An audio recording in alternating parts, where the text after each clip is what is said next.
Hello friends, welcome to my channel. हम यहाँ topic discuss कर रहे हैं रिविजिट 7th शेड्यूल। रिसेंटली क्या हुआ है कि आपका जो 15th फाइनेंस कमीशन के चेयरमैन है श्री एन.के. सिंह, उन्होंने डिमांड किया है कि जो कॉन्स्टिट्यूशन का 7th शेड्यूल है उसको थोड़ा एक फ्रेश लुक की जरूरत है, उसको थोड़ा एक बार रिविजिट करने की जरूरत है। ओके, तो वी विल सी कि इसमें क्या है। तो जो आपका 7th शेड्यूल है ये आपका कॉन्स्टिट्यूशन के आर्टिकल 246 के अंदर आता है और इसमें क्या है आपका डिवीजन ऑफ पावर्स है, to be division of legislative powers है between union and states. Okay, इसमें क्या है आपका 3 लिस्ट का प्रोविजन है। ओके, एक आपका यूनियन लिस्ट है, स्टेट लिस्ट है एंड कॉन्करेंट लिस्ट है। वैसे ये सब आपको पता ही होगा, जस्ट हम आपको एक बार रिवाइज करा देती हूँ। यूनियन लिस्ट में क्या होता है कि जो टॉपिक्स हैं उन पर सिर्फ और सिर्फ पार्लियामेंट लॉ बना सकती है। जो स्टेट लिस्ट के टॉपिक्स है वो स्टेट लेजिस्लेचर के परव्यू में होते हैं, मेनली वही बनाती है, बट कुछ कुछ केस में सेंटर भी उनके ऊपर लॉ बना सकती है। कॉन्करेंट लिस्ट के ऊपर दोनों का जुडिक्शन होता है, दोनों लॉ बना सकते हैं, मगर जो सुप्रीमेसी होती है वो पार्लियामेंट के पास होती है। अगर कोई कंफ्लिक्ट आता है तो सेंटर का लॉ के पास क्या होती है, ओवरराइडिंग पावर होती है। रेसिडुअरी पावर्स की अगर कोई सब्जेक्ट इन तीनों में से किसी के अंडर नहीं आता है तो वो फिर सेंटर के पास जाता है, सेंटर के पास उस पर लॉ बनाने की पावर होती है। Got it. अब रिविजन क्यों चाहिए, उस पर रिविजिट क्यों करनी है?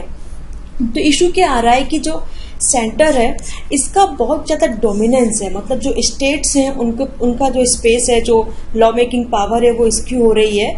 Okay, and it is affecting our federalism.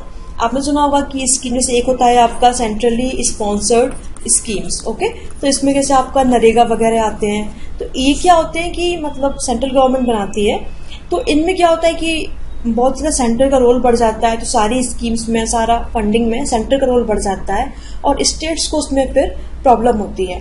तो हमें क्या करना है कि इन सेंट्रल सेक्टर स्कीम्स को थोड़ा रैशनलाइज करना है और स्टेट्स को उनके इम्प्लीमेंटेशन में ज़्यादा फ्लेक्सिबिलिटी देनी है।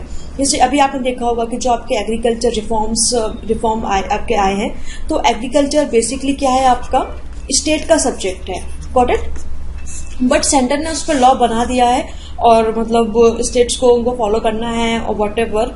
बट प्रॉब्लम हो रही है कि ये स्टेट का सब्जेक्ट है, हर स्टेट को अपने तरीके से इसको डील करने दो, सेंटर उसमें अवस्थी एनक्रोचमेंट नहीं करे।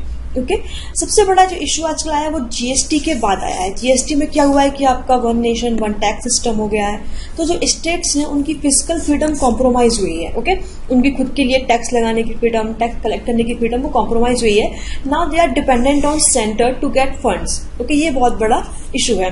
जो पंछी कमीशन था 2010 में आया था आपका पास्ट में, इसने भी क्या बोला था कि इनको मतलब थोड़ा सा डाइल्यूट करो और जो आपका 7th शेड्यूल है उसको रैशनलाइज करो। ओके ना, लेट्स सी कि ऐसा करने में इशू क्या है। तो यार वी रिक्वायर यूनिफॉर्मिटी, कि जो हमारी कंट्री में स्कीम्स हैं, पॉलिसीज हैं, थोड़ा उनमें यूनिफॉर्मिटी रहे। ओके, खासकर जो आपकी इकोनॉमिक पॉलिसीज हैं उसमें। ओके, और थोड़ा एफिशिएंसी भी मेंटेन रहे। जो स्टेट गवर्नमेंट्स हैं उनका एफिशिएंसी में रिकॉर्ड बहुत ही पुअर है, वो कोई भी स्कीम्स को प्रॉपरली इंप्लीमेंट नहीं कर पाते हैं, करप्शन काफी होता है। सेंट्रल गवर्नमेंट स्कीम्स भी थोड़ा ठीक ठाक से काम कर जाती है। फिर हमें क्या है कि इकोनॉमिक यूनिफिकेशन की नीड है, कि जैसे जीएसटी है आपका, इसने कंट्री को काफी लेवल पर इकोनॉमिकली मतलब यूनिफाई किया है। ओके, तो नाउ वे फॉरवर्ड क्या है। तो यार तो ये सकता है कि सेमेस्टर को आप रिविजिट कर लो, उसको दोबारा रिवीजन कर लो, थोड़ा स्टेट्स को मोर स्पेस दे दो, उनको ज़्यादा शेयर दे दो, उनको लॉ मेकिंग पावर में, इम्प्लीमेंटेशन पावर में ज़्यादा स्पेस दे दो। उनके साथ थोड़ा आप और कंसल्टेशन कर सकते हो, कोऑर्डिनेशन कर सकते हो कोई भी स्कीम बनाने में। ओके, उसको इम्प्लीमेंट करने में, जैसे आपका जो फार्मल रिफॉर्म्स है उन्हीं में आप देख लो, तो उनको ज़्यादा आप उनसे मतलब कंसल्टेशन कर सकते हो। फिर आपका जो जीएसटी काउंसिल है, इसमें क्या होता है आपकी स्टेट्स होती है। ओके, तो ये क्या करता है, टैक्स लगाता है, टैक्स की रेट्स डिसाइड करता है। और फाइनेंस कमीशन है, ये मेनली आपका सेंटर का होता है। ओके, ये क्या करता है कि रेवेन्यू डिवाइड करता है सेंटर और स्टेट्स के बीच में।